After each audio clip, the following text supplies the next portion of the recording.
হুমায়ুন কবির ভাইকে আমি মোবারকবাদ জানাবো। পুরীর জগন্নাথ মন্দির দীঘাতে যেতে পারে না, জগন্নাথ মন্দির একটাই হবে, কেন দীঘাতে হবে?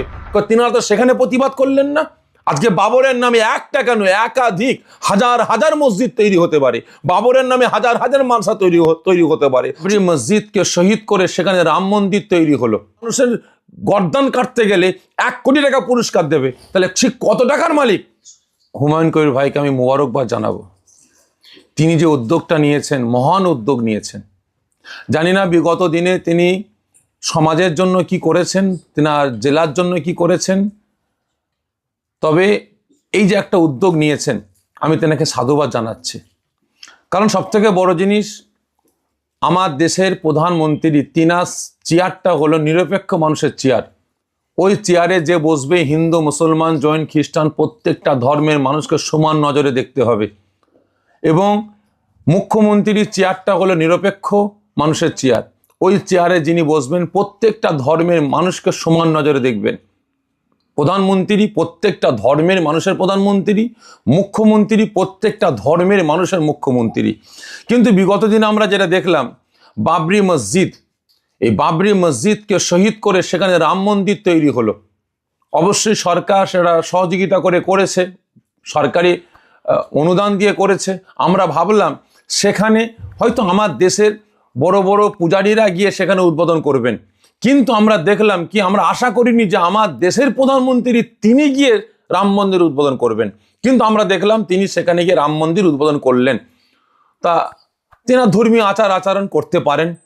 আমরা তারপরে দেখলাম কি, আমার রাজ্যের মুখ্যমন্ত্রী তিনি সরকারি টাকা বরাদ্দ করে, সরকারি জমির ওপরে হসপিটাল না করে, স্কুল না করে, কলেজ না করে, ইউনিভার্সিটি না করে, তিনি হিন্দু ভাইদের মন জয় করার জন্য দীঘাতে জগন্নাথ মন্দির তৈরি করলেন। এবং তারপরে তিনি ঘোষণা করলেন কলকাতা রাজারহাটে দুর্গাঙ্গন তৈরি করবেন। তারপরে আবার একটা ঘোষণা করলেন কি, শিব মহাকাল মন্দির তৈরি করবেন।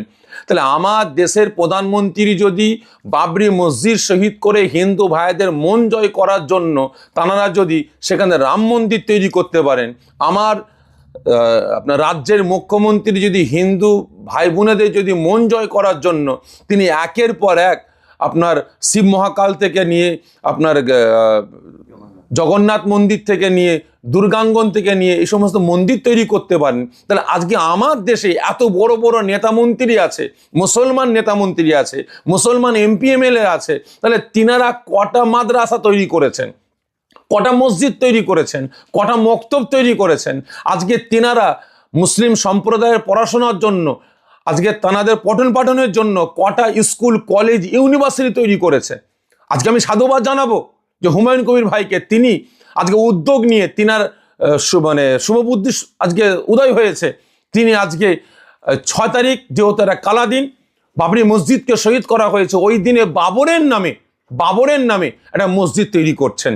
তবে হ্যাঁ, এখানে আমরা সোশ্যাল মিডিয়ার মাধ্যমে দেখতে পাচ্ছি, আমার রাজ্যে, আমার দেশে এক শ্রেণীর মানুষদের মাথা ব্যথা শুরু হয়ে গেছে। তারা হুমকি ধুমকি দিচ্ছে, তারা চমকাচ্ছে, যদি মুর্শিদাবাদের আপনার বাবরি মসজিদ তৈরি হয়, তাহলে আমরা বাবরি মসজিদ আবারও ভেঙে দিয়ে আমরা সেখানে রাম মন্দির তৈরি করব।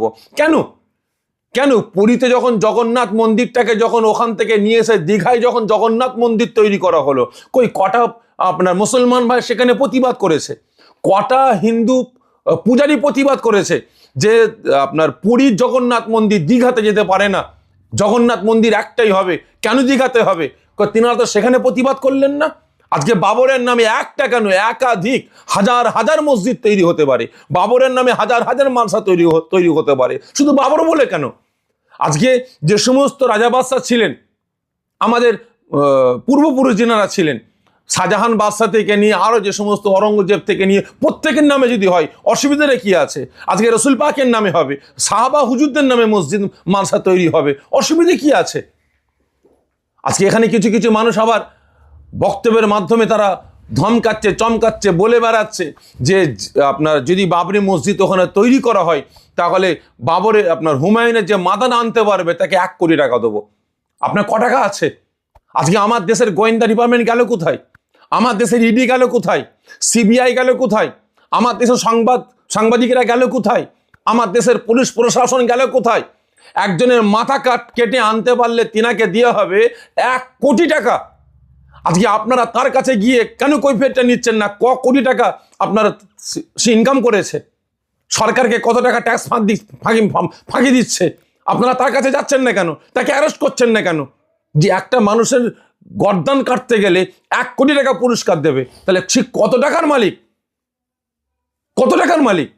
তথে এই সমস্ত কথা সোশ্যাল মিডিয়ায় না বলে, এসব ভুগলি না দিয়ে আপনারা ধর্মীয় আচার আচরণ পালন করুন।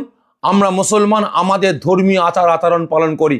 এখানে আমরা আপনাদের ধর্মীয় আচার আচরণে বাধা দিইনি, আপনারাও আমাদের ধর্মীয় আচার আচরণে বাধা দেবেন না। যদি কেউ বাধা দিতে আসেন, আগামী দিন আপনাদের বিরুদ্ধে আমরা সোচ্চার হব।